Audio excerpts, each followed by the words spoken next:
So first things we're going to do is, my name's Mary Murphy. If you don't know me, I live down the street, 252 Ocean Street.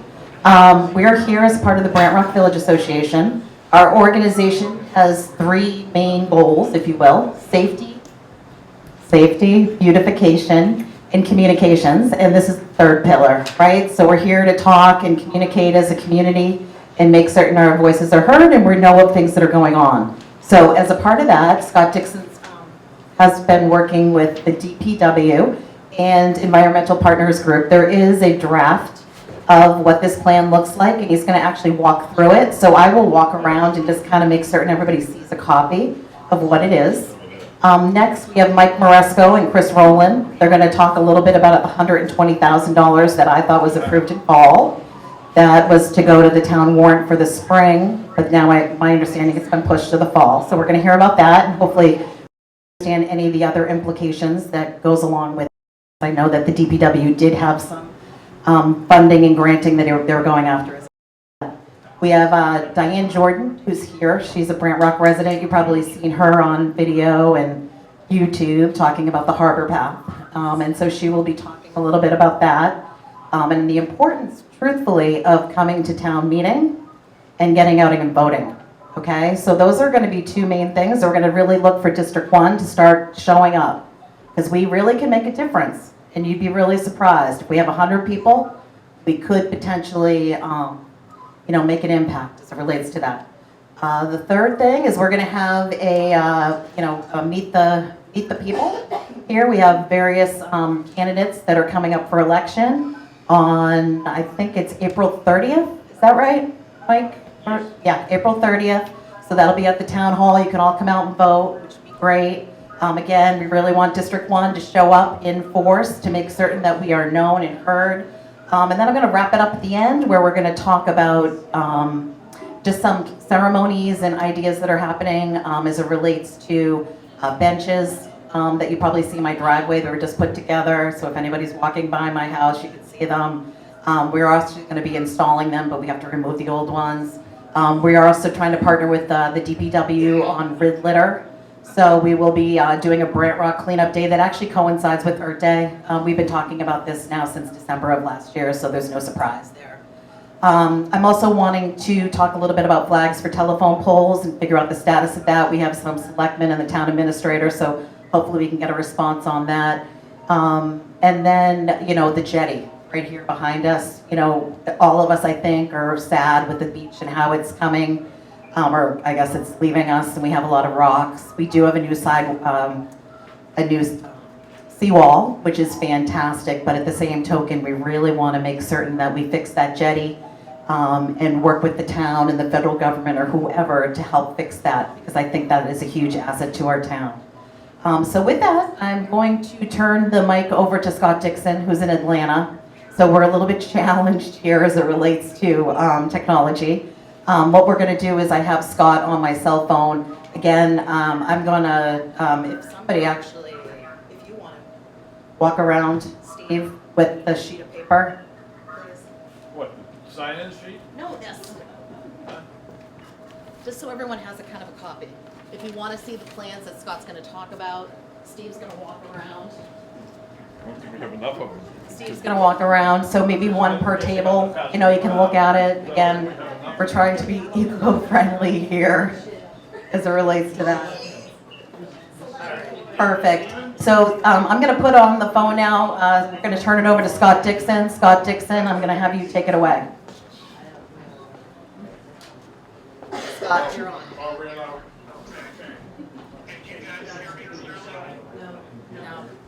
No. Let me try it again. How's that? Speaker? It's on speaker.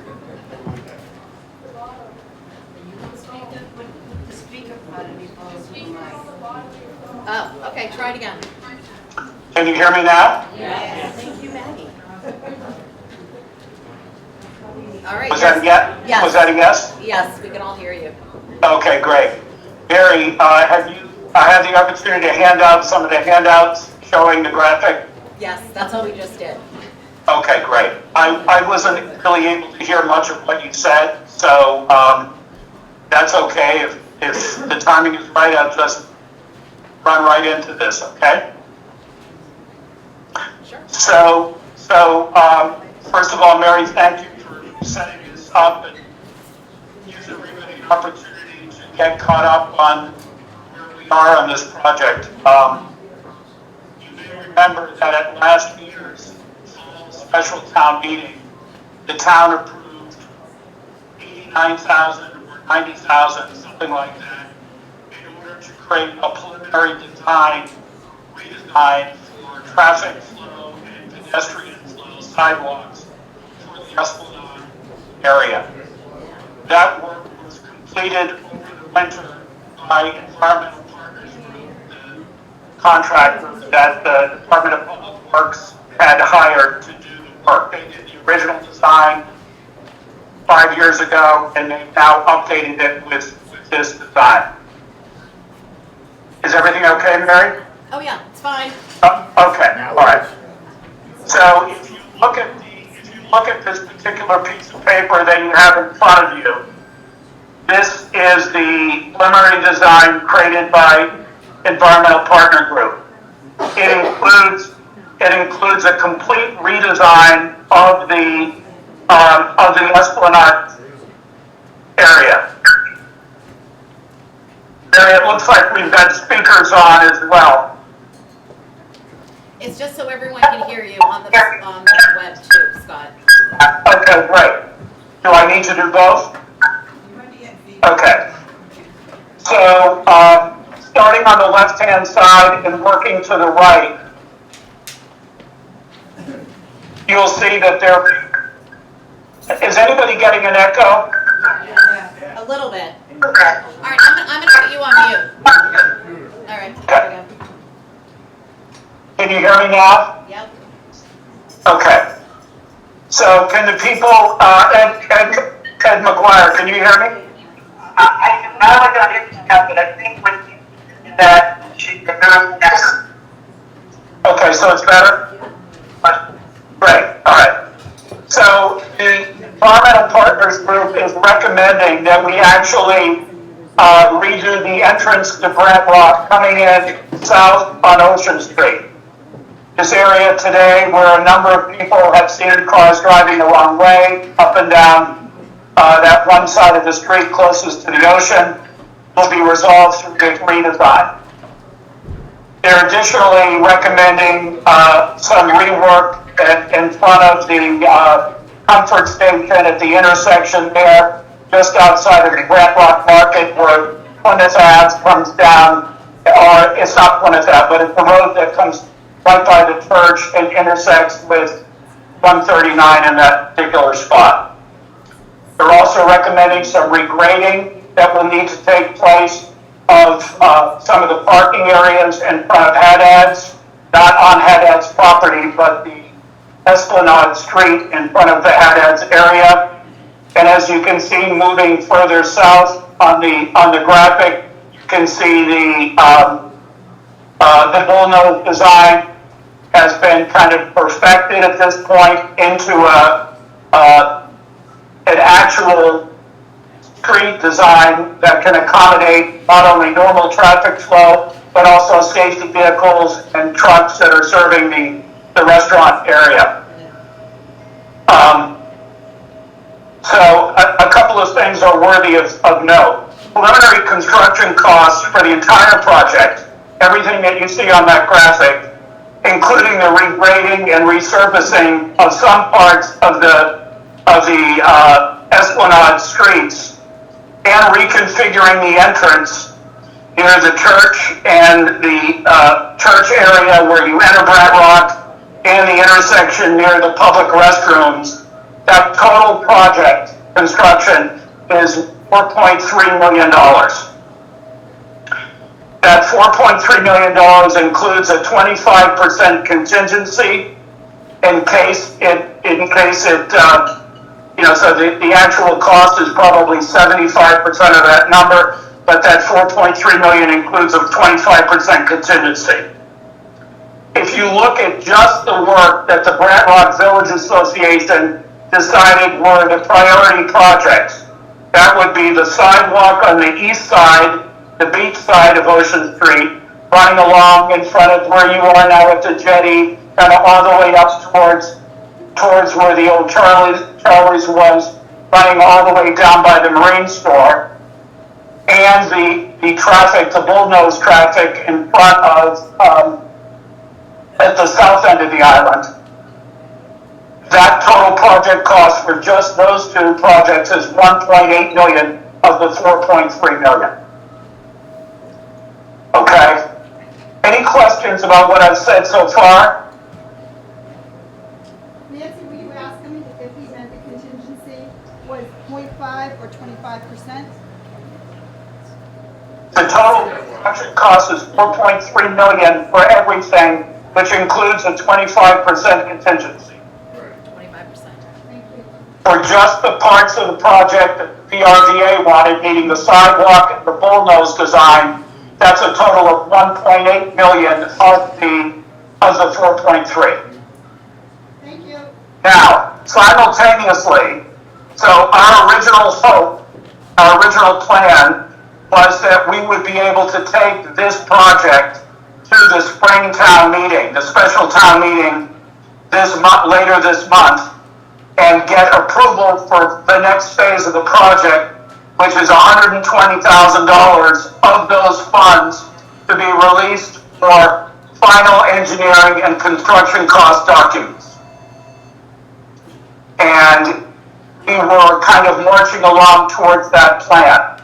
Simultaneously, we have been, I say we, and I really don't mean me, I mean the town of Marshfield, has been working to get funding from the Complete Streets program. The Complete Streets program is a federal and state program that awards municipalities that qualify with funding to help offset some of the local costs. That Complete Streets program has two phases to it. Phase one is a submission by the town to the state requesting the funds and explaining why that request was made. The town of Marshfield has done that, and the state has approved phase one for Marshfield and given it a grade of 92. 92 is a very high grade, and they consider the work very well done.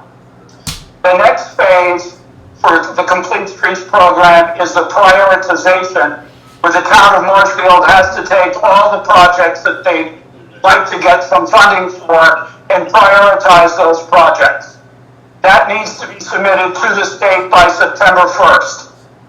And Greg Geeman and the planning department is working on doing that.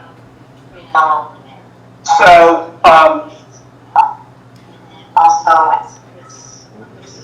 I can actually hear somebody else talking.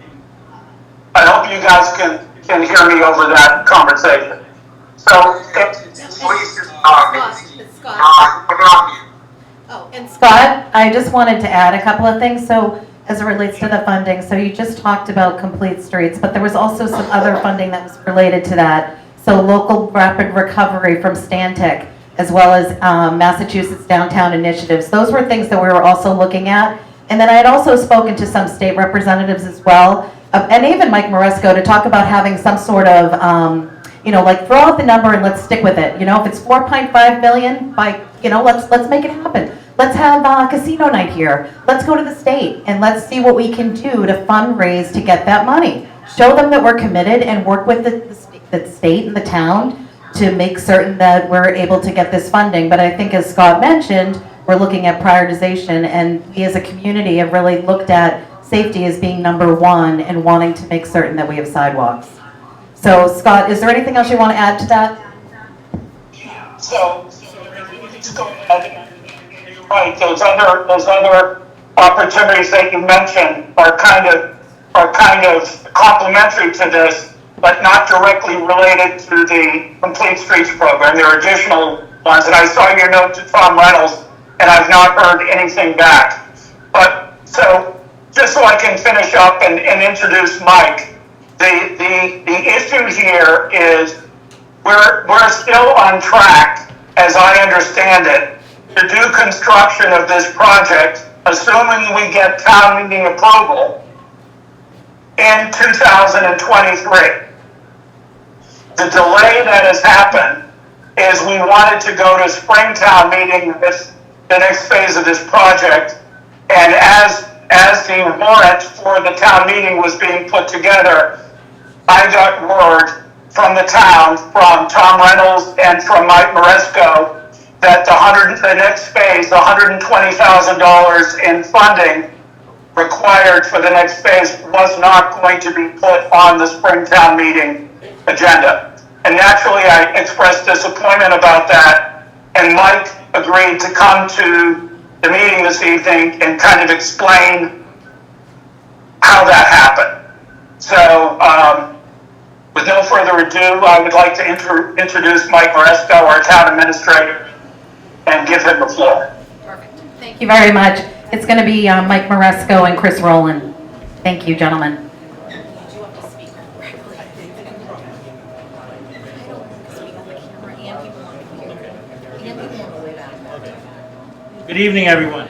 Can people hear me? Yes. I usually speak pretty loud, so I'm not sure the microphone keeps cutting in and out.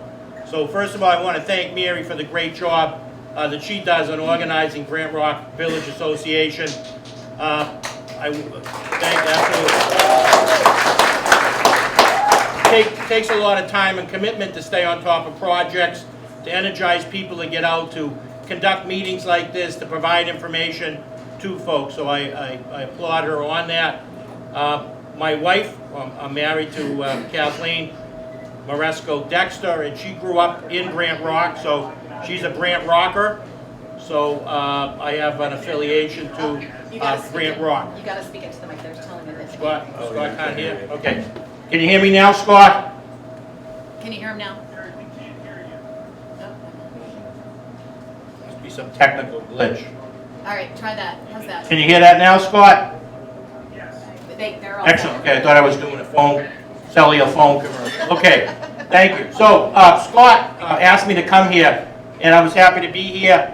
As far as the 120,000, so I'll start with the good news first to put everyone's mind at ease. Board of Selectmen at their last meeting took a vote to support $120,000 at the fall special town meeting. What folks need to understand is there was nothing taken off the warrant. There was just no money available to fund that special project. I'm sort of the gatekeeper, and I have to make sure that when something goes on the warrant, that we have the money to back that up. We have to have a balanced budget. Anyway, just like keeping your checkbook at home. So the selectmen and myself and a lot of folks, DPW, a lot of agencies have been working to move this project forward. And I'm happy to say, and Chris is here this evening, the chair of our board, that the Board of Selectmen voted to support $120,000 of free cash at the fall town meeting. So what does that mean? Everyone in this room needs to show up at the fall town meeting to support that initiative. A couple of other things I wanted to address very quickly. Mary talked about the signs. I know she's working with Verizon, who owns the majority of the poles in our town. The town does not own the poles. Comcast owns a few of them, and Verizon owns the majority. Wait, before we skip to that, Mike, Yeah. can we just cancel out on the 120? So, do you have anything else to say as it relates to the funding? I know it's now No, I think special. yeah. All right, so does anybody have any questions for Mike on the funding? I'll start off, I have a question. Yes. So my question is, and I don't know if people can hear me, so I'm just gonna come Well, for my question is, I'm just wondering, what are the implications as it relates to the funding by the push? And then I'm also wondering, I thought this was voted and approved in a different selectmen meeting when you guys voted on the warrant, like what was going on the warrant. So what actually changed from when you approved it in the fall to now? Well, there was nothing approved in the fall, so Oh, you I were thought mistaken. No, there was nothing for the 120 was approved in the fall. The 120 is to cover, I believe, 90% design so that they can the contractor can put together the bid document. So at 90% design, then you can do the bid document. So no, that was never approved. It was never on the warrant, never made it to the warrant because there was no money, as I said. It's very simple. If there's no money, it doesn't go on the warrant because there's no financial support for Well, it. then what was the approval in the fall? that we thought it was approved, but then it wasn't? Like, what was that? Yeah, I'm not sure, Well, yeah. It was in November, and I thought that there was a meeting where people were talked about it, no? So there No, was- I think you're mistaken, Oh, okay. unfortunately. Um, That gentleman down back has a question. Hi, Mike. Eric Good. Murphy. Eric, how you doing? Good, how are you? So, is the free cash account at zero now and will be at 120 in the fall, or is it free cash only available in the fall? Free cash will be available in the fall, that's correct. So it's not available at this? It's not, there is no available free cash right now. There were free cash articles, but there was no money for this. You know, just to put it into perspective for people, so, you know, we deal, just like everyone else is dealing with, so there was a gas crisis, so we had to cover our gas bill. We've added $165,000 to our gas account just to get the town between now and June 30th, the end of the fiscal year. So that was a situation. You know, we've done some stopgap measures on some other things, so we have to give priority to those projects first. I can't have police cars without gas, fire trucks, or ambulance without gas, so those take precedent, unfortunately, over things. So going back to the first question, is free cash at zero now?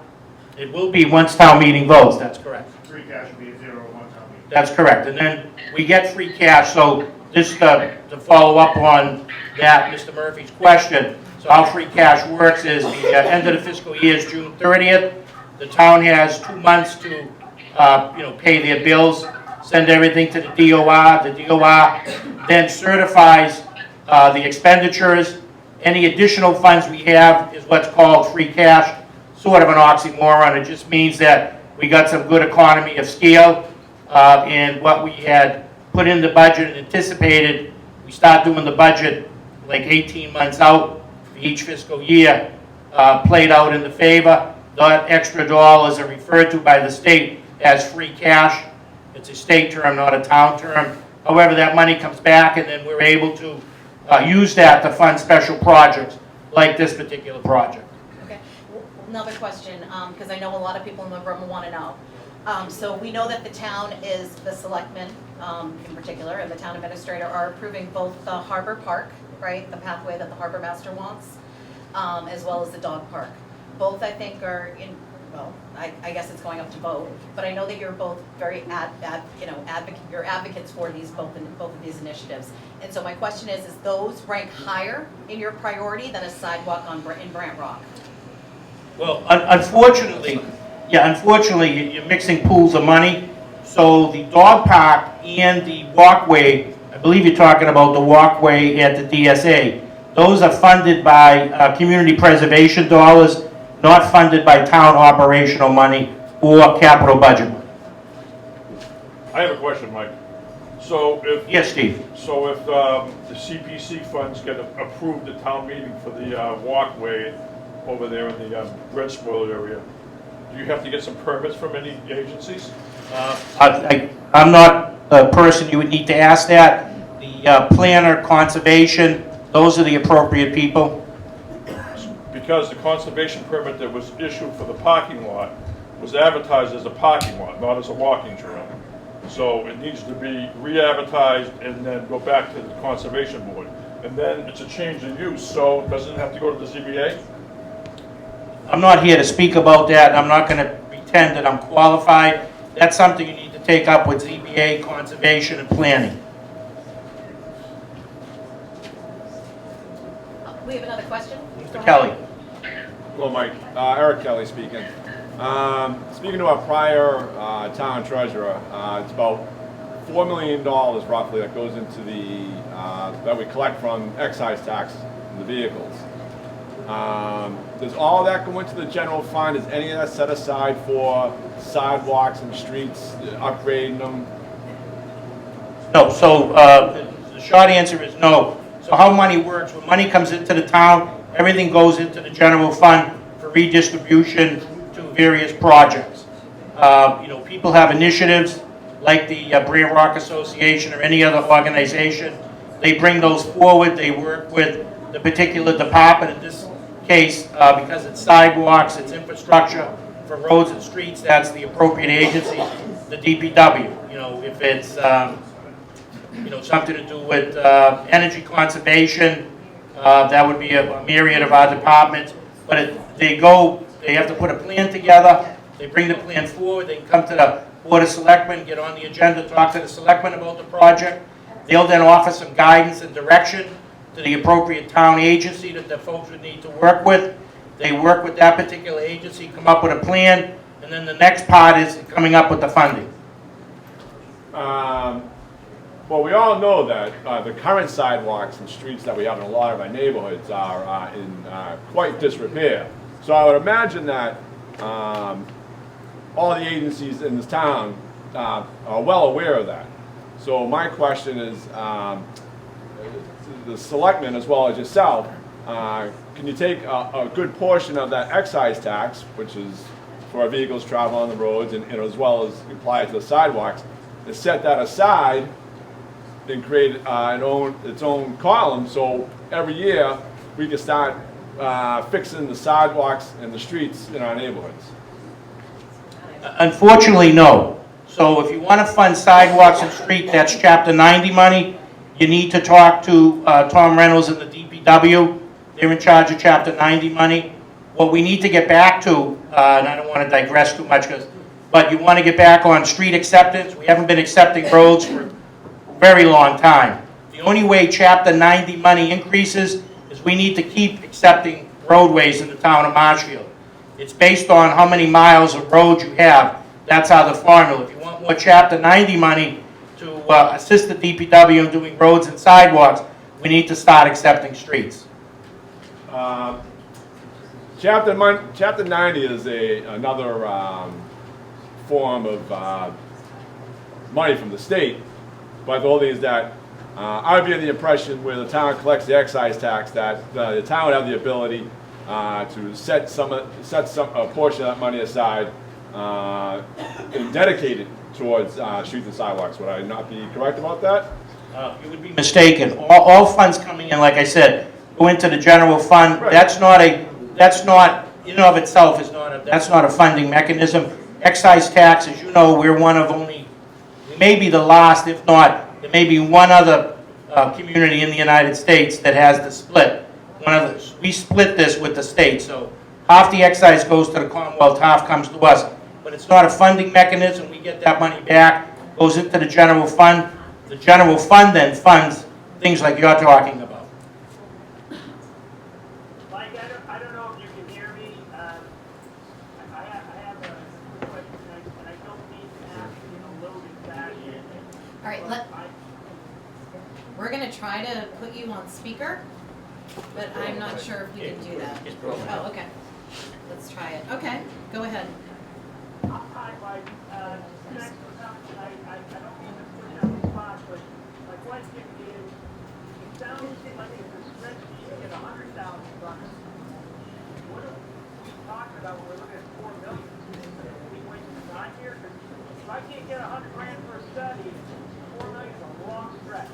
And I'm just wondering, are these projects things that you've seen approved in the past as they go through their procedures?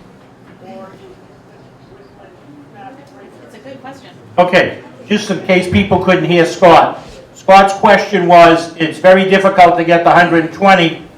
How difficult is it going to be to get the $4-point-something million to do the project? Money's always challenging. The 120,000 has already been voted on by the Board of Selectmen. The only thing standing in the way to actually getting the money is a meeting at special town meeting in the fall to approve the 120.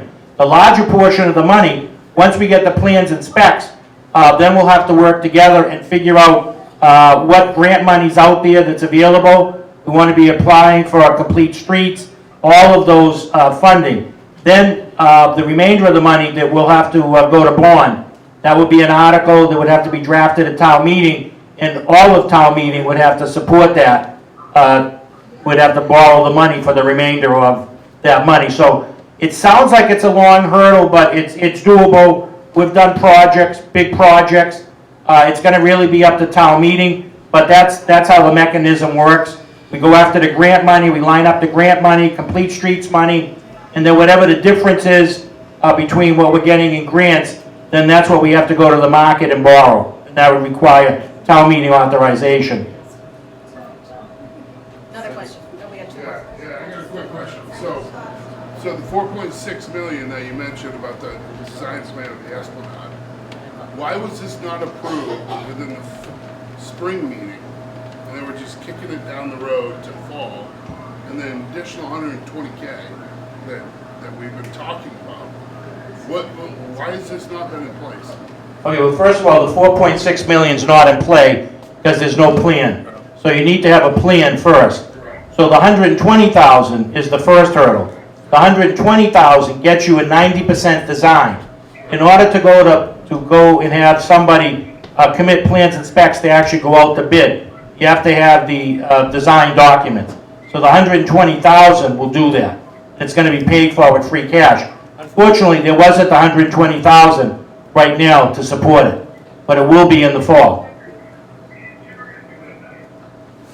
All right, cool. Another question? Yes, sir. Is that, I'm a little taken aback by the amount. Is that a normal cost for like a sidewalk and an island down the end there? I certainly am not going to misrepresent. I'm not a general contractor. I will tell you that construction, as you know, we're building, we did an addition on the senior center, the police station, the DPW, and, cost, we've been very fortunate because we get out ahead of it. Duxbury's building a DPW. We're building ours for like 19 million and change. Theirs is 27 million. So in a matter of a year, that's how much costs have gone up. So, we're at the mercy of the economy. There's a lot of construction going on now, which makes you very competitive. And there's not as many companies as you think doing it, but that's why we go out to bid to make sure. So once we get those design documents, town meeting votes the 120 in the fall, the DPW goes to work with whatever company they hire to put the plans and specs together, and then we can go out to market and get an actual cost on what a contractor would charge to do that. And hopefully we get some good economy of scale. Go ahead. We have 3 more questions, and then we're going to kind of cap it, just so you know, because we got to move on with the agenda. Okay. Go ahead, the gentleman over here. Yes, Greg Hagen. So am I to understand that the parking lot is done, that's not going to happen at the dredge spoils? I'm not really here. I don't know where that is, and we're not talking about that tonight. I'm talking about sidewalks. The DSA site is next. It's the next topic on the agenda, but that's not the topic for Mike. It's about that's the sidewalks, the 120,000. I do have to ask you one question. Go ahead, Mary. Only because in You're just standing right beside me. I'm pretty much yelling at you. In 2004, I want to say, we also went to town meeting, we asked for money, and nothing happened. But then we see a new police station, we see a new senior center. Oh, the senior center now is an addition. We now have a new DPW, new veterans place, and still Brant Rock has no sidewalks. How do we keep the pressure, the metal on the pedal, to make certain that you go to fall, and then we keep going to 2023?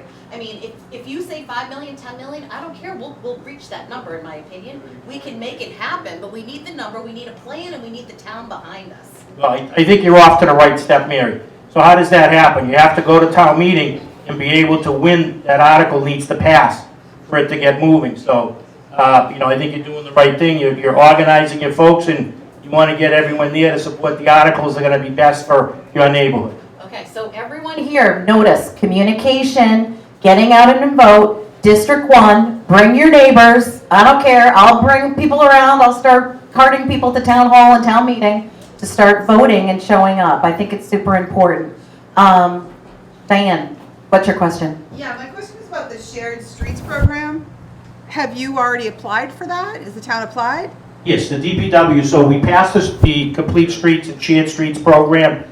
If you go to town meeting at the special, there will be an article for $50,000 that we had to contribute towards that. And once that gets approved, then they can file in September a grant.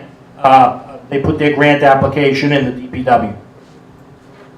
So, according to what I'm reading on Google, the projects must be mostly or completely implemented by October 9th. So how are you going to mostly or completely implement it when you don't have your study done because you're not giving the money for the engineer? Was it an engineering study? well, you're seeing part of the study. It's somewhat complete because it's kind of in flight with that diagram that we just passed around. So that is complete. But it's not complete streets, that's Mostly environmental. complete. And complete streets isn't just for like parking lots, sidewalks, there's a lot of other things that it can be used for. I'm not an expert, DPW would be the person you want to talk to find out, but there's multiple rounds, they just don't do it once. That's probably the cyclical, so it's probably every fall you have to have the shovel-ready projects. So you're not gonna run out of time, is what you're saying? I don't believe so, like I said, DPW, you know, I'm, one thing that I'm, in 42 years of government, I never put an answer out there I'm not sure of, so I don't know what the timetable is for that, but I believe it's annual, I don't know when it is, but you can check with DPW. Okay. Great. One last question before, okay. So before we go to our next agenda topic, I just wanted to go back to the telephone poles. So we just want to talk a little bit about that. As you guys know, we had a pub crawl November 8th. We raised $5,075. Woo! Right? How awesome is that? It's unbelievable. And so what we were trying to do with that money, as you all know, if anybody that was on the pub crawl, it's only for flags on telephone poles in Brant Rock that say, "Welcome to Historic Brant Rock." So back, I guess in December when I was scoping out this idea, I went on my LinkedIn profile and I talked to some of my folks out in Verizon and other places, and I got a hold of Terrence, the man that's responsible for the approval of the flag poles. And then on January 24th, I came to the Board of Selectmen's meeting that was also on Marshfield Community TV, and I explained the blocker that we have, which is that we just need the town support to say, yes, the BRVA or Mary Murphy or Scott Dixon or whoever wants to step up and manage this, can manage this. Because when I talked to the man at Verizon, he told me we have plenty of money for flags, plenty of money for installation, but it really needs to be the town that's behind this and supporting it. But he also mentioned that there are other towns that don't allow this because once one area wants it, then the next area wants it, the next area wants it. I'm sure other people are at Marshfield Community TV are going to say, yeah, I'd like that in Humrock, or I'd like that somewhere else. So I'm sure that's probably a challenge that you might have, but truthfully, all we need is an email or a letter from you, Mike, letting us know that we can go ahead and move forward on the behalf of the town of Marshfield, and then we're ready to go. So I just don't know, I sent an email over a month ago, and I'm just still waiting to hear back. So it's has nothing to do with, first of all, the town doesn't own the poles, like I had said earlier. Yeah, it does. Verizon owns the poles, so if they want to have signs on every pole, that's up to them to make the decision. As far as what the town would be concerned about is liability. So I've been dealing with town council. You're probably going to have an insurance binder where the town's going to be named. God forbid, whoever installs those flags for you, if during a windstorm the flag blows off and hits someone, causes bodily harm, property damage, the town has to be insured for something like that. So I can get back to you with the particulars of the insurance policy. Okay, no. And that's great. I just wanted everyone to hear that. So it sounds like we do have the support of the town. Is that right? I'm going to just look for a head, a nod. I don't support that. Okay, the flags are going, so we raised over $5,000 for flags on telephone poles. About 30 telephone poles around Brant Rock, as long as it's out town pier. Welcome to Historic Brant Rock. Are going to be up for Memorial Day, so May 31st until Labor Day, right? So not during the months when it's going to be stormy and windy. We are definitely going with a Verizon point, a contact, somebody that they're going to give. And oh, by the way, Verizon has already approved this, but again, we just need a letter or an email from the town telling us that we can project management this for the town on your behalf. So that's really the only thing that I'm looking for, and I think I've sent a few emails now just looking for a response. That's great, Mary. I'll get you something from our legal department. Thank you. All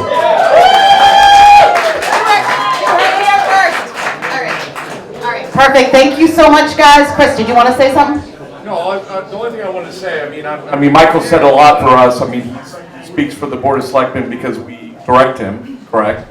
And I just want to say, I mean, I'm very, very excited to see this many people in one of our villages coming together that they really, you guys obviously care, and the Murphys obviously care.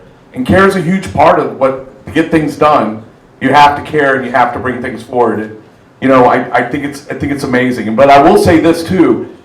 It takes more than just the town. I mean, you have state reps, you have state senators, you know, Patrick O'Connor, Patrick Kearney. I work with them on a daily basis, speaking about things, what they're focused on, and they've done a lot of great things for Marshfield. I was just talking with Patrick O'Connor, and he was talking about great things are happening in Marshfield. So Brant Rock is coming. I mean, it's rising. And I think at the end of the day, I come here. I mean, my phone's automatically on the Wi-Fi here, so I must come here enough, right? So I support local business in Brant Rock. I support the people of Brant Rock. You know, I have since I've been in this town, and nothing more than I want to see than Brant Rock be a destination for Marshfield. So I just wanted to say that. So. Great, thank you. All right, so next up is we're going to have Diane Jordan just coming up and speaking a few words on the DSA site and the pathway, and then we are going to move it directly to Meet the Candidates, where everyone will get 5 minutes to talk about why them and why them for that position. All right, Diane, do you want to hold the mic? It seems like it's easier to hold it. Thanks for inviting me. So I've lived in Marshfield for 30 years. I've never been involved in a town issue or politics before, but last fall when I heard about the parking lot and walking path plan, I strongly felt I should get involved. So in November, I attended the zoning board meeting for Mr. DeMayo's permit on this plan. His plan was for a parking lot and in the DSA, surrounded by a walking path on top of the berm. The parking lot and the walking path were combined. It was one project. So the crowd of standing room only neighbors all against the plan made a lot of good points and had a lot of questions about toxins, wetlands, conservation, land, safety, noise, privacy, traffic, concerns and more. But we didn't get any answers really that made sense. At that meeting, Mr. DeMayo did admit that there was no actual need for a parking lot. Also, the information on his application permit was wholly inaccurate. So eventually I heard that the permit application was withdrawn. I thought it was over. I was very relieved, as were many people. So in January, the day before the big blizzard, I took my dog to Hoyt Preserve Trail. This is one of our amazing natural trails. We go there often. Our town is blessed with beautiful natural areas. So when we got back and got out of the car, I heard loud machinery, like a thrashing noise, and that beep that construction vehicles make like when they back up. And it was coming from the DSA area. I can see the back berm from my yard. So next, a flock of geese flew from that direction over our heads. So we've all seen flocks of geese, right? They fly, they honk in their little formation. You can't really help but look up, you know? But these geese weren't honking, they were screaming. This flock of geese flew over our heads actually screaming. I've never in my life heard such a thing. Even my dog looked up. And my first thought in that moment was that it looked and sounded exactly like something from a disaster movie. You know, those montages. Excuse me. It was extremely disturbing to see and hear. So next I heard an animal smaller than a deer, maybe a fox or a coyote, run from that area to about 20 feet from the edge of my driveway into the reeds. And I took my dog inside. So later that day, I headed out to the obligatory pre-storm shopping trip to Shaw's. And as I always do, I drove by the town pier down Drybeck Road. And when I saw the DSA area had been completely cut, I started crying right there in my car. Because I knew why those geese had flown over our heads screaming, and why that animal was now basically in my yard. It was then that I decided to make a video, which to get the word out to the rest of Marshfield about this disgraceful plan, and to come to town meeting and vote against it and make their views known. So that video is Wetland Warriors. You can find it on YouTube. Just look on Facebook. Oh, It's on the Brant Village Association. perfect. Yesterday, I went out to the DSA to make another video. I didn't take my dog. There are no beautiful views out there anymore. There's no grasses, no birds, no animals, no flowers. It's just all cut up reeds and water. And walking across the DSA, my feet were sinking even when I couldn't see water. This is wetlands. No matter how conservation wants to spin it, and they have, it's wetlands. There's no view from atop the berm that the harbor master, Mr. DeMayo, said at the Trail Commission meeting people would love to see so much, this view from atop the berm. There's no view other than in neighbors' backyards and bedroom windows, and the sewer treatment plant. So both of my videos are on Facebook and YouTube. There's been a lot of talk about toxins in the dredge spoils area. I talked about that on the first video. The town administrator states that it's very safe. It's not. In 2004, there was a letter from the Department of Environmental Protection that identifies the area as toxic. The town says that dredge spoils, as they're dumped there, are tested first to be non-toxic, but they're only testing material dumped after 2004. This area has been used for dumping dredge spoils since the 1930s. I doubt if anyone could even guess at what and where was all dumped there for so many decades. So now the town has put forth a plan to test the area. Except the plan only identifies 9 small areas to test, and none of these are the berm where they're planning to make this walking path. The only areas identified to test are the areas labeled parking lot expansion. So if this parking lot issue has been dropped, why are they only testing that area? People, this walking path is a smokescreen. It has never been about creating a lovely area with great views for people to enjoy. We already had a lovely area with beautiful views of natural wetlands, grasses, wildflowers blowing in the breeze, birds flying over, wildlife lived there. And we do have already some of the best natural areas for views and walking and hiking and riding, some of the best on the South Shore. What we don't have is a harbor master and town officials who actually respect and honor our natural spaces, our wildlife, and what the people in this town want or don't want.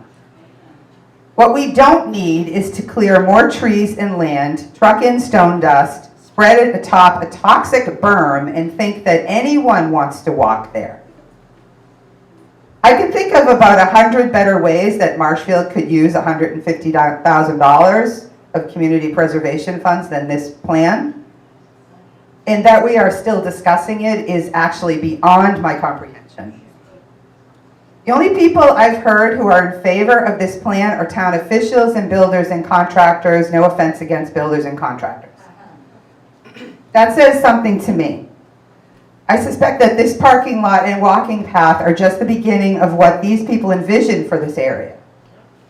In the 1980s, the town tried to build a hotel here.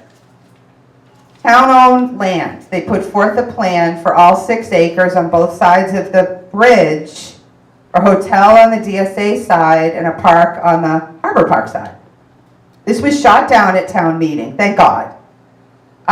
Could this be that plan someone is trying to revive step by step, hoping people don't notice? I think so. I really, really, really think so. Please, please, please come to town meeting and vote no on this walking path and the parking lot if it comes up, or any type of zoning changes for this area. Please tell your friends and neighbors. Also, send my videos. There'll be another one. Send them via YouTube, via email, because not everybody sees Facebook. And spread the word. Thank you so much for listening and caring.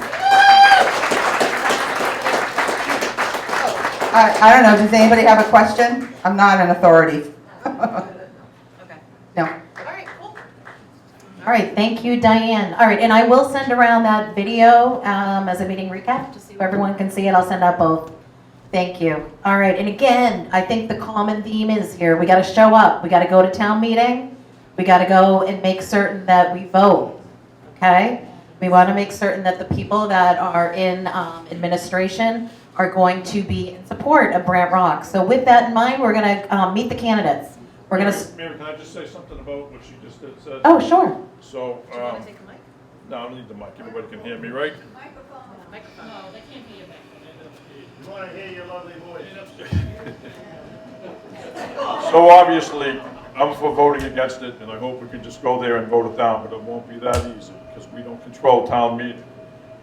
There's a group of people there that vote yes for whatever the town says, but there is a group of people that are in the middle that you can talk to and explain things to, and sometimes they will vote with us. So I personally believe that if you're going to go forward and ask for this money, that the Conservation Board and the Zoning Board of Appeals has a duty to make, you know, a recommendation to the floor on whether or not they think this project, if the money is voted, can be built without going before their boards, and if they think that it's legal or not. All right. Anybody else? All right. So I think we're going to start with the selectmen first, right? We have all three of them in account tonight. We have Chris Rowland for re-elect. So Chris, he was just up on stage. We have Joe Pesovich, who I'm not really sure where Joe is. Back there. Oh, we got Joe and Lynn Fiddler. We're going to give everyone 5 minutes to, and Lynn Fiddler actually is the current ZBA chair. Okay, so if you have questions for her or what have you, you can ask. And so we're going to start that off. And actually, Chris, why don't I have you come up first? You can kick it off. Then we'll go to you, Joe, because you're the member of the BRVA. You've been here for a while. And then Lynn, we'll end with you as selectman. Okay? Perfect. Hey everybody, so I was just up here, so you know I'm currently the chair of the Board of Selectmen of the Select Board as we are moving to be a more inclusive board. So we are bringing that to town meeting. We brought it to town meeting once, but we have to bring it to town meeting again, so to make sure that we finalize it, and now we will be called the Marshfield Select Board. So I'm current chair. A little bit about me, if you don't know. I've been in Marshfield for almost 20 years. Both my children grew up here, went to the school here, graduated from Marshfield High School. My youngest went to BU and graduated from BU. My oldest about to graduate with her master's from Bridgewater State in counseling, and there's a big need for that, so I'm pretty excited about both my kids. My wife is a realtor. I've been married to her for 30 years. I have been in marketing and media for over 30 years, and 3 years ago, I ran for selectman because I wanted to make a difference. Prior to that, I was 8 years on the Capital Budget Committee, 3 years as chair. So I know a lot about how this town works and how the budget works. I've been able to move some great capital projects through over the last 11 years volunteering and serving the town, and I want to continue to do that. But who would have known the last 2 years we would be hit with one of the biggest things our country has ever been hit with, which is the pandemic. So we immediately turned our attention. You know, I ran for office not even knowing there was a pandemic. I didn't know anything about what we'd be facing, and working with Mr. Moresco and working with 4 different select board members over the last 3 years, we were able to get things done. Some of those things we talked about today, and keep in mind that many of those things were in the works for many, many years, and I know that this has been in the works for many, many years as well, but I am about getting things done in Marshfield, and I have a track record to prove that we get things done in Marshfield. And, you know, I want to continue to donate my time, my resources and my skills to continue to move Marshfield forward. So, you know, that's who I am, and that's what I'm about. So hopefully, if you see that I'm still the right guy for the job, then vote for me. That's all I can say. That's all I can ask for. Thank you. That was quick. All right, Chris. So Joe, we're gonna, hopefully you can be as brief. I do have a timer going, just so you guys all know. Chris, you did that in record time, like 2.5 minutes. That's amazing. Okay, Joe.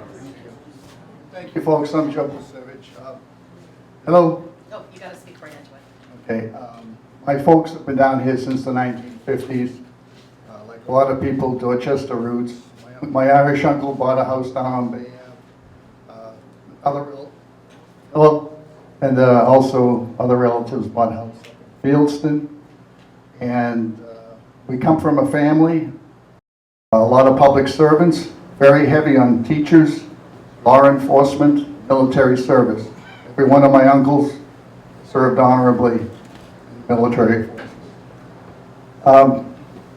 For me to go over the last 20 plus years of my involvement here would just be so long and really painful, because I've been through a lot of battles down here trying to look out for Brant Rock. We've heard it before, lots of promises given, promises broken over and over again.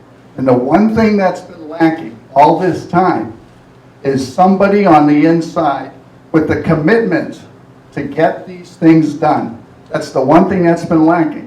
You heard our current selectman say he's really excited to see these numbers here. You bet they're excited.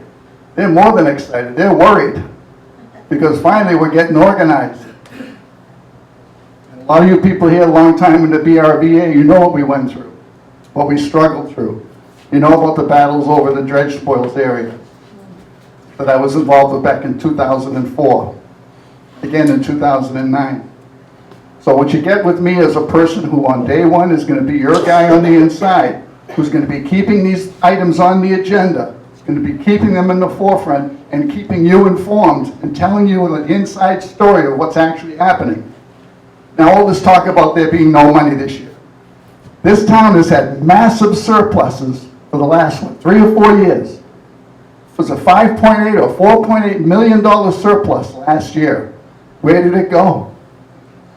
Get the town meeting warrant. Let's ask Mike Maresco what his raise is going to be this year. Look at all the personnel costs that are going up between 3 and 9% across the board. You think they're buying votes?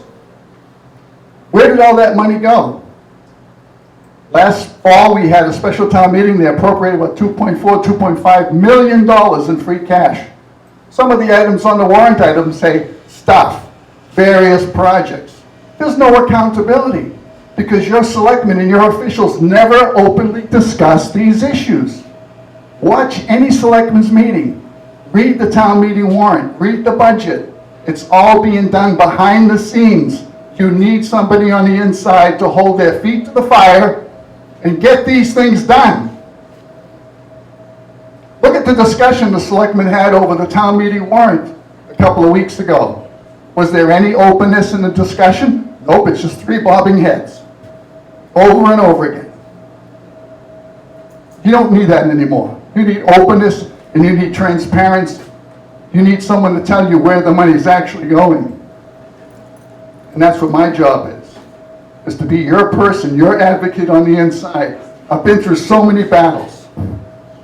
They call me a complainer and a naysayer, because I'm advocating for the environment and for the people and the taxpayers. That's why they work to keep people like me out. So if you believe any of these promises, forget it. I can't help you. I can't help you unless I get on the inside. I've filed lawsuits. I've done petition drives.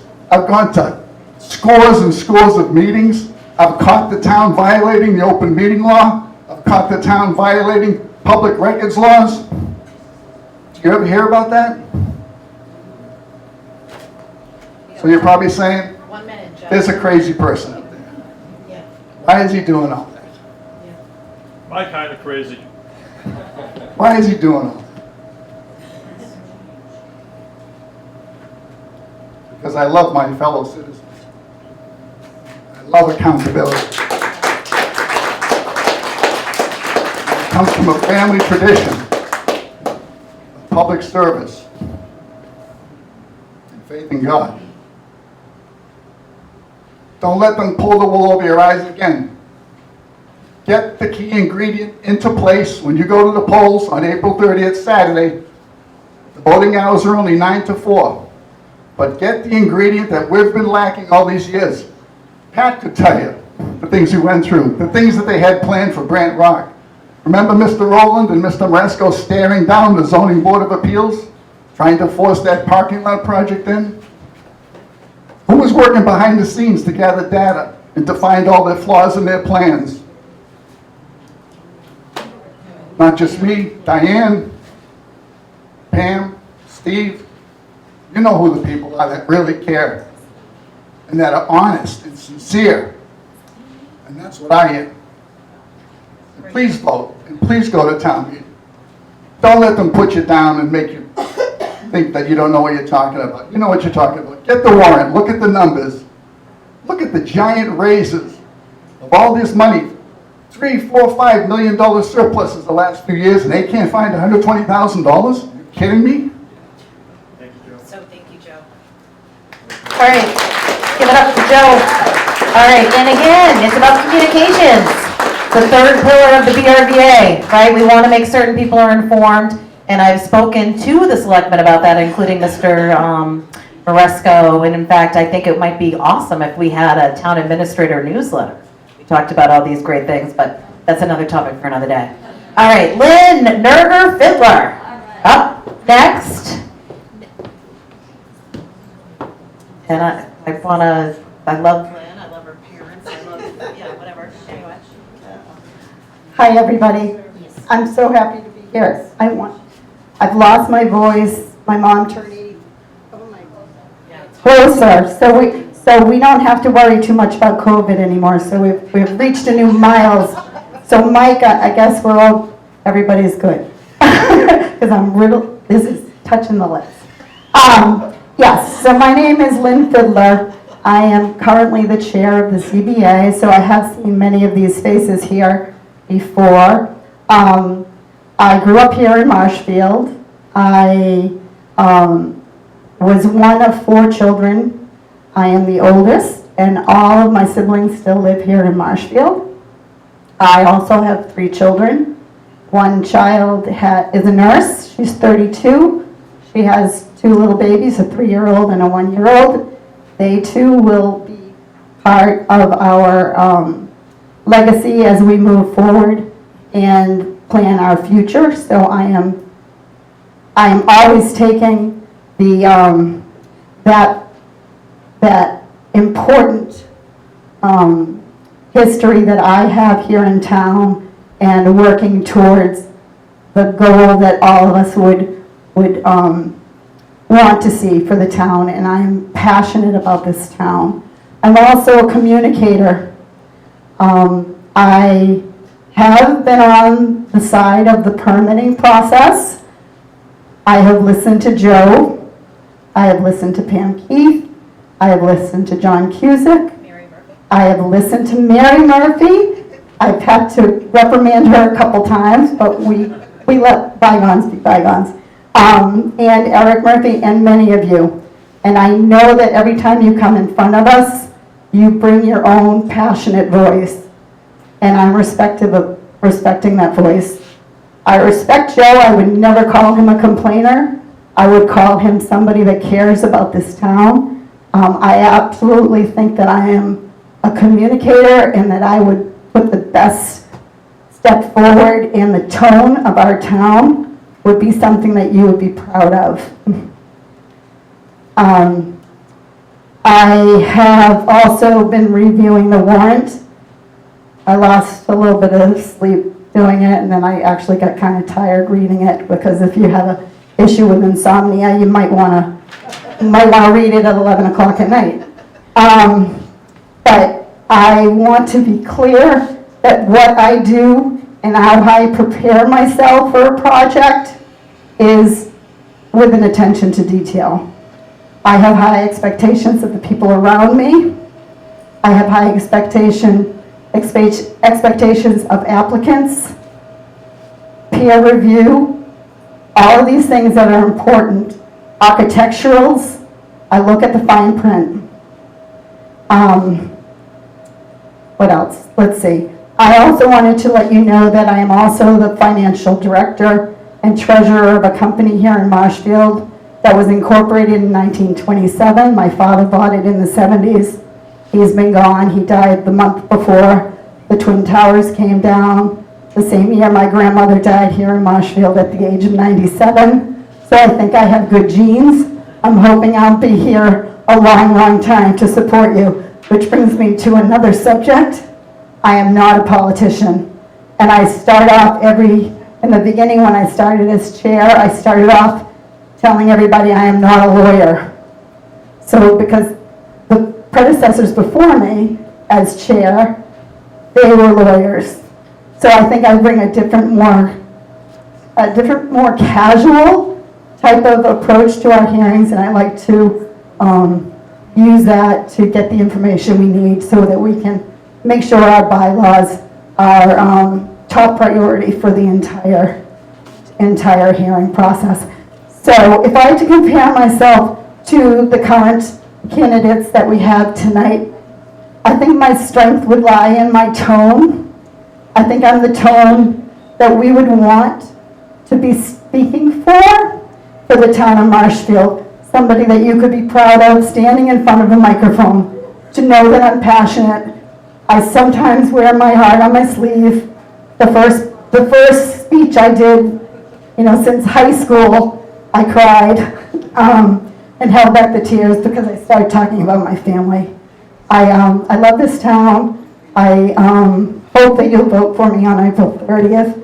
And I apologize, my voice, I think my voice is a little lower than normal. But I hear that's a good sign because I sound more authoritative, which seems crazy. A strong woman, maybe if I had a squeaky voice, you wouldn't be quite as intent at listening to me. So I really appreciate all of you coming out here tonight. The sidewalk fund, $120,000.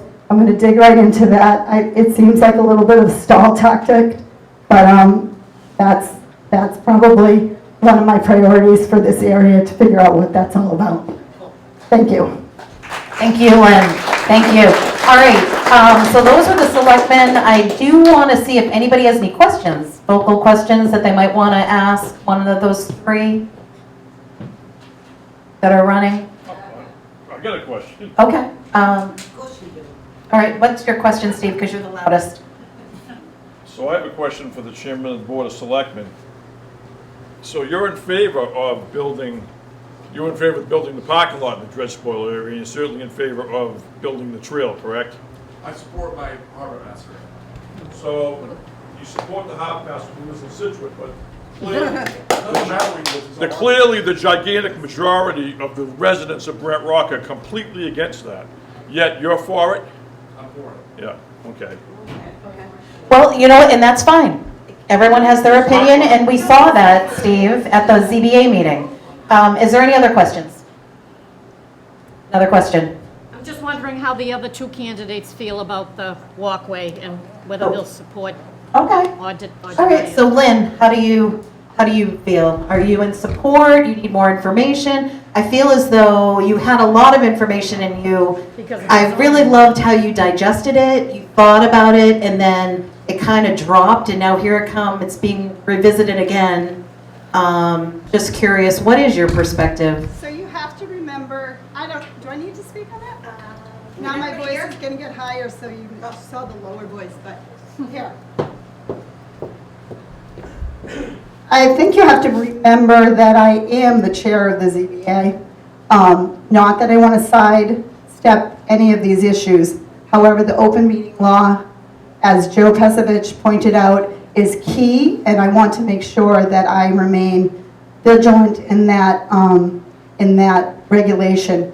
I think that the DSA is going to be in front of us, and I look forward to finding the results out as far as the borings they're part of the record. I believe you can find them on the link with the town hall. But as far as actual details and how I feel about it, those are judgment calls that I would wait after I hear peer review, all of you important people listening to that, and then taking the factual knowledge that I would get to move forward. Okay, so there's not going to be be a recommendation for the ZBA at the upcoming town meeting? Not at this point. I will review it. We have a couple weeks to look into it, but I would need the facts before I could give a recommendation. Okay. That's perfect. Thank you very much. Again, Lynn is kind of scoping it out, researching it. Here we go, Joe. It's a colossal waste of money to spend that kind of money on a trail to nowhere which is questionable. They haven't even said anything about it being handicapped accessible. You know, which it's going to have to be. Hold it up to your mouth. It's going to have to be. They haven't said anything about that. They haven't said anything about the loss of privacy that the neighbors are going to have as people walk by your second floor window. They haven't said anything about that. They haven't said anything about the money that's needed for other more valuable and useful trails instead of a loop to nowhere. They haven't said anything about taking that money and putting it into the study for the Brant Rock Esplanade. What in the world is going on here? What is ultimately the goal behind this? And one thing that helps me is over 20 years experience in the environmental consulting business, doing site evaluations here and abroad. And I put my comments in. I've been active every step of the way. I put my comments in on environmental safety related issues to this. And we still haven't heard anything. As far as I know, there's no final plan for the evaluation of the materials there. Joe, you're absolutely right. So again, we gotta come out, town meeting, okay? All right, we're moving along. On the next would be DPW, all right? So I did reach out to Bob Shaughnessy at least 3 times. I left him voicemail. I sent him a message on Facebook. I contacted the DPW because my husband happens to be the gentleman running opposed to him. So let me put a round of applause for my husband, Eric Murphy. He's actually been the guy that's been mowing the grass on the green for about 8 years now, and we've spent a lot of time and our own money on Brant Rock, and I think if we had somebody in the DPW personally that lived in our neighborhood, it would be better, but here we go. Good afternoon, guys. My name is Eric Murphy, and due to COVID, I'm going to go back to Zoom and let Scott talk if nobody cares. I'm just kidding. I feel like a ventriloquist up here having to hold Scott's phone for the whole evening, but I appreciate you all coming out. You know, as you know, I grew up in Marshfield. I'm 52. I've been here for my whole life. I went through elementary school. I went through middle school. I went through high school. I've seen the changes. I see it from the perspective of the children. I see it from the perspective of the older folks. I've seen how my mother struggled to get things done. The way I look at it is a lot of the people in the town hall, as far as management goes, they continue with the, you know, you gotta come to the meetings, you have to come to the meetings, you have to come to the meetings. Well, I think we vote the people on these boards in to be in those meetings as our voice, so we don't have to go to every meeting on an everyday basis. So if they're not speaking for us as a voting body, then we should vote them out. And for the past 20 years, we've been having meetings with DPW, we've been having meetings about sidewalk, and the town continues to grow. The senior center's been built twice since we asked for sidewalks. The town has a new $20 million police station. They're getting a new town DPW barn.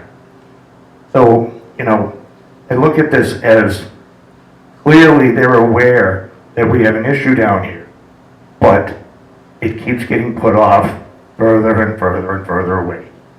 So when I go to these open meetings, they say, oh, would you like to speak? You raise your hand. When you try to speak, they don't let you finish your statement. All right, they shut you off. 2 people can talk, that's it, you're done, go away. And they've already made up the decision. They don't want to listen. So I've been here long enough for the dredge spoils. I'm against the dredge spoils parking. I don't know what's buried there. I've heard that it's non-toxic. I work with pesticides and chemicals, and I know that 5,000 milligrams of table salt is deadly to half the people in the country. So it's toxic. Table salt's toxic. Water is toxic. If you drink too much of it, you will die. So what is the limits? What are the levels? Who knows? How can they say it's not toxic if they haven't seen the levels? When they did the Harbor Park, digging in the Harbor Park, they found a 4-ton anchor buried in the dirt that no one knew was there. What's buried in the Harbor Park? What's buried in the dredge spoils from 1930 that no one knows is there? Okay, so I'm here for change. I would like to be on the Board of Public Works. If you come to the Board of Public Works to speak, you will be heard. If we sit there till midnight, if we sit there till 1 a.m., you will be heard. You have a voice. If you want to call and speak to me, you will be heard. If you want to send an email, you will be heard. It may not go the way you want, but you will at least be heard and have a voice. Thank you very much. Eric Murphy for DPW. Thank you, Eric. All right, well, again, we gotta get out and vote. So again, that was DPW, now we're gonna go to school committee. So we do have 3 candidates that are running for school committee, only one was able to come. The other 2, we will be sending out around their links for Meet the Candidates. But I'd like to invite Eric Murphy, or Kelly. Oh my God, giving him my last name now. Eric Kelly, who's running for school committee. And Eric, you will have 5 minutes on the clock to tell us who you are, what you represent. Thank you, Ms. Murphy. I will try and keep it within the 5-minute range. I support all you that live in this area in regards to what they're going to do to the Harbor Park area, or at least what they want to do. I am opposed to it. I do want to speak on Joe Pasevich. I think you all will do yourself a disservice if you don't vote for Joe Pasevich. He has been every meeting, town meeting, board meeting, everything else like that. He's been active in this situation. I just hope you all go out and vote for Joe Pasevich and promote his name elsewhere in town. I think it'll be a huge benefit to everybody in the town of Marshfield to get Joe on the Board of Selectmen, because I do believe him. It would be a voice for all of us on the Board of Selectmen. In regards to myself, running for school committee, I feel that during COVID, the 2 candidates for school committee have failed all us parents. Between the schools being closed and especially forcing the mask on our children and taking that right away from our parents. They did not stand up for us. As you've been hearing lately, probably on the news, that Anthony Fauci is looking to mask us in the fall. So if you elect these 2 again, I mean, you can leave the ballot blank for them 2, or pick one of them, but the whole thing is that picking both of them, you're not going to get a voice on that school committee, especially when they start talking masking in the fall. I will be that voice for you parents and your children. The school committee also took up, I don't know how often you people follow the school committee meetings, but they wanted to increase the budget to $54.8 million and change. They knocked it down to, I believe, 54.1. If you're looking for money to do your project, I think the one place to start looking is at the school budget. The school budget is eating up most of the town's budget. No one in the school committee seems to care about how the budget has grown over the years. I do care, and I certainly will look at that in every aspect of that budget as to where our tax dollars are going. The school committee back in January, I believe, had a discussion on charging all us parents whose students ride the bus a fee to fix the sidewalks in the parking lots and line stripe the parking lots in the school grounds. But the problem is that that's all the tax dollars supposed to take care of, because it falls under the DPW. I married 4 children. I apologize for not bringing my life in detail there. I lived in Marshfield since about 2007, 2008. Excuse me. And I have been active. I can't say I've been as active as Joe Pasevich, but I have done my part in when time allows to be active in this town in all aspects. I do host the local TV show with Mr. John Feeney, The Open Chair, on Wednesday nights.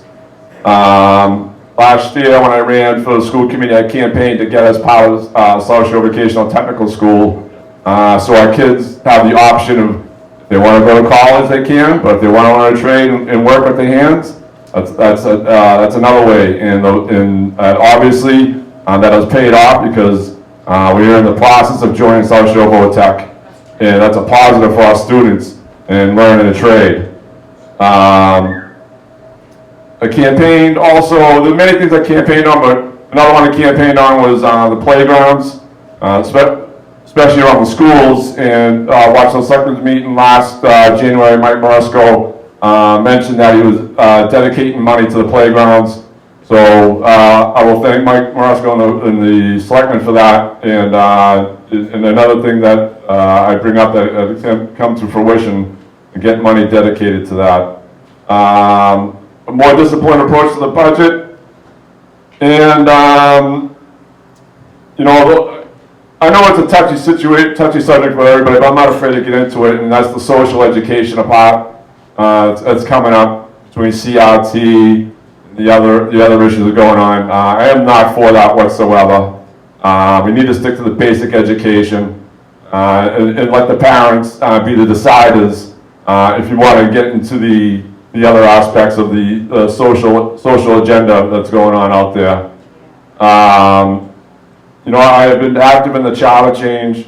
I helped bring attention to the Ocean Bluff revetment issue. I also helped bring attention to the expanded Howard Parking right here, and as well as the 40B projects on Commerce Way, which is another one on its way. So I think for you as a town, it would be a win-win if I can get your vote to vote for me with the school committee, as well as Joe Pasevich for the Board of Selectmen and Eric Murphy on the DPW board.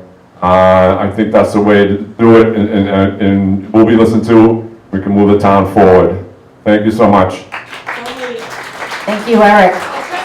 Oh, question, sorry. One question. Yes.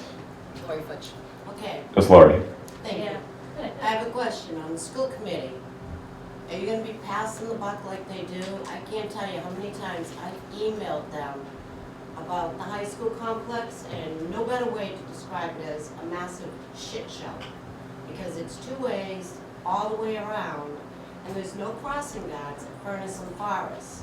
And we've been crossing those kids with our school bus lights, which is totally illegal because they're not on our bus, to keep them from getting killed. Lori's a bus You driver. email the school committee, and they just keep passing the buck to everybody else.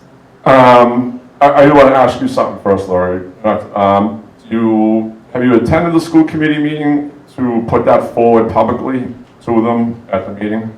No, I haven't. That's the problem, is that when you're going by email, it stays amongst yourselves. My suggestion is, and one thing I pointed out when I did my interview with NCTV, Problem is to, I'm supposed to follow certain protocols because because you work for, So I'm all right. overstepping, but I'm getting nowhere with the stepping stones. So I just been going over everybody and emailing, and I'm still getting nowhere.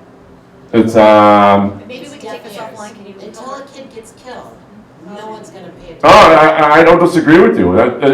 You have so many issues nationwide in regards to the schools, and it all could have been avoided if some attention was put to the matter. And nobody, and as you see, nobody's doing it. And in your case, you're pointing out right there, you're emailing people, but they're not responding to it. And that's the thing. And if someone does get killed, well, oh, what? All of a sudden they address it then? A little too late, right? Yes. Especially for the parents. Okay. So we only have 3 minutes left of this meeting, truthfully, Lori, so I don't want to digress, but maybe we can take this offline. I'm sure Mike Maresco, you might want to also help. I mean, Lori's a school bus driver, so if she's seeing some sort of issue, I'm sure the town would want to pick that up and address it, okay? Go ahead. Oh, sorry. Sorry, one more? I just have a quick question. Through you to the town administrator. Can maybe discuss the second phase of the Inner Harbor dredgings? Okay. Mr. Maresco, would you be able to talk about the dredging, the Inner Harbor dredging right now? I know we've asked Mr. Maresco, Mr. DeMayo multiple times to come up, and he feels as though he might get beat up, which I would never allow. I would never allow that, as we all know. But would you be able to talk a little bit about that? Okay, Mr. Maresco's coming up. We're going over. I just want you all to know that. What are we going over? Mary? We're supposed to go from 6:30. Just very quickly, I'm not an expert on the dredge. I've been through it when I was a selectman. So we're going to be dredging the Inner Harbor right now. I know Steve's a fisherman. If you go out there, the Caratuck, although it's not called the Caratuck, but The vessel's out there dredging the narrow so that the boats can safely get in and out. We're beginning the permitting process, and we've been going through permitting process and getting the data necessary to dredge the inner harbor. It's a big project. All the mooring and mooring blocks have to be moved. We have to bring boats in. Mike DeMeo, who's our harbor master, is working with the Army Corps of Engineers and with all the alphabet agencies, coastal zone management, etc. It's a huge permitting process. He's hoping to have it done by late fall. If it doesn't work, then we'll have to, the dredge wouldn't happen this fall. Ideally, he'd love to have the dredge take place this fall. It's a little too early to tell, but that's where we are right now with the dredge. For voting? Is that the $200,000 for voting? The dredge, there is money that goes for dredging because we have to match. So that's one of the things, when you get grants from the state and the feds, you have to match with your own local money. So no dredging is happening now, we're gonna go to vote, and that's. Well, the Caratuck's here, so the Caratuck's dredging the narrows, but that's, the Army Corps of Engineers pays for that directly. They bring the boat up, we're one of the, they do less and less ports, so we're very fortunate, Mary, to have the Caratuck come up here, because we do have 65 commercial fishermen that need to get in and out of that. Oh, yeah, no, I totally Great, understand. thank you, Mary. Wait a minute, So I totally understand the importance, but wait a minute, Mike, don't go away yet.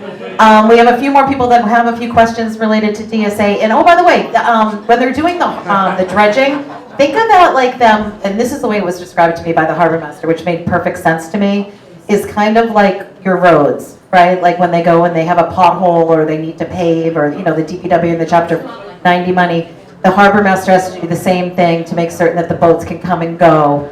And so that's the importance of it. And that's the reason why the dredge site needs to be tested, and that material coming out of the harbor, which they do now based upon the DEP and stuff like that. But anyway, all right, next question for Mike, I'm assuming. Go ahead. I'm just wondering, where will those spoils be going? So more than likely, all those spoils go outside on a designated site outside the harbor. If you've been down there, I know you folks live right there, you can see the Caratuck goes out every day and dumps in a designated area. The inner harbor she's talking. The inner harbor, they'll permit. That has to go through a permitting process, and they have to decide at that point. More than likely, it goes out, it could go to the DSA. They have to go through permitting. As Mary mentioned and some other folks, we listen to the concerns of the neighbors, and someone had mentioned that the dredge spoils are tested. In order to put them in the DSA, they have to be tested. So to put people's minds at ease, we are testing the dredge spoil site right now to put people's minds at ease. Right, and that testing has been happening Since I think like the mid-'80s, 85 or so. But again, the site's been dumped since 1930, hence the reason why the town is looking to test, which the Brant Rock Village Association has really been an advocate for that. And I'm glad, I have questions about the testing plan, but that's different. Go ahead, Lori. The last time they did the inner harbor and the dredging, 10% of it had to go there because it was too toxic to go out to sea. But according to I just had a brain freeze. The, EPA? yeah, that was supposed to be capped.